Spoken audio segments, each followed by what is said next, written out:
नमस्कार। आकाशवाणी कटक आंचलिक संवाद पढ़ुछंती नीना साहू। मुख्य संवाद पाठ केवल चाकरी पाई नुहे बरं शिक्षित हेबा पाई आवश्यक कहिले राष्ट्रपति। मयूरभंजर उपरबेड़ा विद्यालय रे छात्र छात्री सह कले भाव विनिमय। विधानसभा पोलाभरम प्रकल्प को नहीं विरोधी हट्टगोल जोगु गृह अपराह्न 4टा जाए मुलतवी। यात्रारे अश्लील नृत्य उपरे रोक लगाइबा पाई खूब शीघ्र मार्गदर्शिका आनिबे सरकार गृहरे सूचना देले संस्कृति मंत्री। एवं भारतीय संविधानर पुरोधा डॉक्टर बी.आर. आंबेडकर पुण्यतिथि रे देशव्यापी श्रद्धांजलि ज्ञापन। वर्तमान संपूर्ण संवाद। पाठ केवल चाकरी करिबा पाई नुहे बरं शिक्षित हेबा पाई आवश्यक बोली राष्ट्रपति द्रौपदी मुर्मू कहिसेंती। राष्ट्रपति आज 2 दिनिया मयूरभंज गस्तरे जाई उपरबेड़ा उच्च प्राथमिक विद्यालयर छात्र छात्री और शिक्षक शिक्षयित्री मानक सह भाव विनिमय करिसेंती। एही अवसर रे राष्ट्रपति छात्र छात्री मानकु मन देई पाठ पढ़िबा सह मनीष परि मनीषटिय हेबाकु परामर्श देइछंती। से कहिसेंती आजिर जुगरे पाठ पढ़िबाकु नै अनेक सुविधा सुजोग रहिछि। पिलामाने एही सबुर लाभ उठाइबा दरकार। राष्ट्रपति एकत्रित हेबा उपरे गुरुत्वारोप करिसेंती। से कहिसेंती एकता ही बल, लोकमाने एकत्रित हेले अनेक समस्यार समाधान होई परिबो। मो निजको धन्य मने करछि जे ए माटरे जन्म नै छै ए स्कूल रे पाठ पढिछि। तेरु पिलामान को कहबी तमे पाठ पढ, मनीष हुओ, मनीष परि मनीष हो। मनीष हुओ माने खाओ पियो एमथि न मनीष जार पर आनंद प्रेम जो भी रोह एवं अन्य मानकु भी दे ए होछि एक्चुअली मनीष। एवं यूनाइटेडली आमे आम पिलामान को पाठ पढे पिला को पाठ पढेबा केवल शिक्षकर काम नुहे। पिलामान को आगो को पढेबा केवल शिक्षकर काम नुहे, अभिभावकर काम मध्य एवं समाजर काम मध्य। राष्ट्रपति आसंताकाली मयूरभंजरे बांग्रीपोशी गोरु महिषाणी बोरमरा चकुलिया एवं बादाम पहाड़ केन्दुझरगढ़ रेल लाइन आदिवासी गवेषणा और विकास केन्द्र दांडबोस एयरस्ट्रिप एवं रायरंगपुर उपखंड चिकित्सालय समेत विभिन्न प्रकल्पर शिलान्यास एवं उद्घाटन करिवार कार्यक्रम रहिछि। विधानसभा आज पोलाभरम प्रकल्प को नहीं विरोधी सदस्यों हट्टगोल जोगु बाचस्पति सुरमा पाढ़ी गृह को अपराह्न 4टा जाए मुलतवी घोषणा करिसेंती। बाचस्पति कहिसेंती पोलाभरम प्रसंग कोर्टरे विचाराधीन थिबारु कांग्रेस मुलतवी प्रस्ताव अग्राह्य होईछि।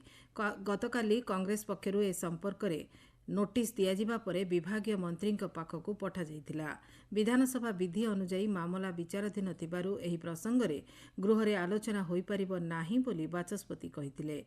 एहा परे कांग्रेस दलर सदस्य माने गृहरे प्रबल हट्टगोल करथिले।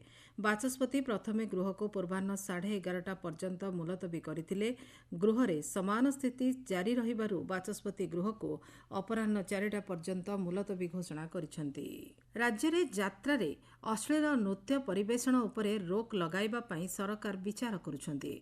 एथिपाई मार्गदर्शिका प्रस्तुत करा जाउछि बोली आज विधानसभा एक लिखित प्रश्न रे उत्तर रे संस्कृति मंत्री सूर्यवंशी सूरज कहिसेंती। मंत्री कहिसेंती एनै खूब शीघ्र पदक्षेप ग्रहण करा जिवो। राज्य में गत 5 वर्ष मध्य निजुक्ति मेला माध्यम 1,05,444 जन को निजुक्तिपत्र दि जाइछि बोली विधानसभा दक्षता विकास और वैषयिक शिक्षा मंत्री संपत स्वाई कहिसेंती। मंत्री कहिसेंती गत 10 वर्ष मध्य मुख्यमंत्री निजुक्ति सुजोग सृष्टि कार्यक्रम जरिया 18,42,067 जन को निजुक्ति तालीम प्रदान करा जाइछि। 226 निजुक्ति मेला आयोजन पई सरकार 3,80 लक्ष टंका खर्च करिसेंती। सेहीपरि निजुक्ति भित्तिक तालीम कार्यक्रम जरिया गत 5 वर्ष मध्य 36,329 जन को तालीम दि जाइथिबा बेले 15,038 जन निजुक्ति पाइछंती बोली मंत्री श्री स्वाई कहिसेंती। अन्य एक प्रश्नर उत्तर रे मंत्री कहिसेंती विगत 5 वर्ष मध्य 12,13,924 जन चाकरी पई पंजीकरण करिथिबा बेले सेमानंक मध्यरु 2,274 जन को निजुक्ति मिलिछि। आपण माने आंचलिक संवाद सुनुछंती आकाशवाणी कटक केन्द्ररू। ଭାରତୀୟ ସମ୍ବିଧାନର ମୁଖ୍ୟ କର୍ଣ୍ଣଧାର ଡକ୍ଟର ବିଆର୍ ଆମ୍ବେଦକରଙ୍କ 68ତମ ଶ୍ରାଦ୍ଧ ବାର୍ଷିକୀରେ ଆଜି ଦେଶବ୍ୟାପୀ ମହାପରିନିର୍ବାଣ ଦିବସ ପାଳନ କରାଯାଉଛି। ଦେଶ ନିର୍ମାଣରେ ଡକ୍ଟର ଆମ୍ବେଦକରଙ୍କ ଅବଦାନକୁ ମନେ ପକାଇ ଆଜି ବିଭିନ୍ନ କାର୍ଯ୍ୟକ୍ରମ ଆୟୋଜନ କରାଯାଉଛି। ପ୍ରଧାନମନ୍ତ୍ରୀ ନରେନ୍ଦ୍ର ମୋଦି ଡକ୍ଟର ଆମ୍ବେଦକରଙ୍କୁ ଶ୍ରଦ୍ଧାଞ୍ଜଳି ଜ୍ଞାପନ କରିଛନ୍ତି। ରାଷ୍ଟ୍ରପତି ଦ୍ରୌପଦୀ ମୁର୍ମୁ ଆଜି ସକାଳେ ଭୁବନେଶ୍ୱରଠାରେ ଡକ୍ଟର ବିଆର୍ ଆମ୍ବେଦକରଙ୍କ ପୁଣ୍ୟତିଥିରେ ଏଜି ଛକରେ ଥିବା ଡକ୍ଟର ଆମ୍ବେଦକରଙ୍କ ପ୍ରତିମୂର୍ତ୍ତିରେ ପୁଷ୍ପମାଲ୍ୟାର୍ପଣ କରି ଶ୍ରଦ୍ଧାଞ୍ଜଳି ଜ୍ଞାପନ କରିଛନ୍ତି। ପ୍ରଧାନମନ୍ତ୍ରୀ ସାମାଜିକ ଗଣମାଧ୍ୟମରେ ଉଲ୍ଲେଖ କରିଛନ୍ତି, ସମାଜରେ ଥିବା ଭେଦଭାବକୁ ଦୂର କରିବାରେ ଡକ୍ଟର ଆମ୍ବେଦକରଙ୍କ ଅବଦାନ ଚିରସ୍ମରଣୀୟ ହୋଇ ରହିବ ଏବଂ ପ୍ରତ୍ୟେକ ପିଢ଼ିକୁ ପ୍ରେରଣା ଦେବ। ରାଜ୍ୟପାଳ ରଘୁବର ଦାସ ଡକ୍ଟର ଆମ୍ବେଦକରଙ୍କୁ ଶ୍ରଦ୍ଧାଞ୍ଜଳି ଜ୍ଞାପନ କରିବା ସହ କହିଛନ୍ତି, ଡକ୍ଟର ଆମ୍ବେଦକରଙ୍କ ଜୀବନ ଦର୍ଶନ ସମସ୍ତଙ୍କ ପାଇଁ ପ୍ରେରଣାର ଉତ୍ସ। ଶୋଷିତ ଓ ବଞ୍ଚିତଙ୍କ ଅଧିକାର ପାଇଁ ଜୀବନ ଥିବା ପର୍ଯ୍ୟନ୍ତ ସେ ଲଢ଼ିଥିଲେ।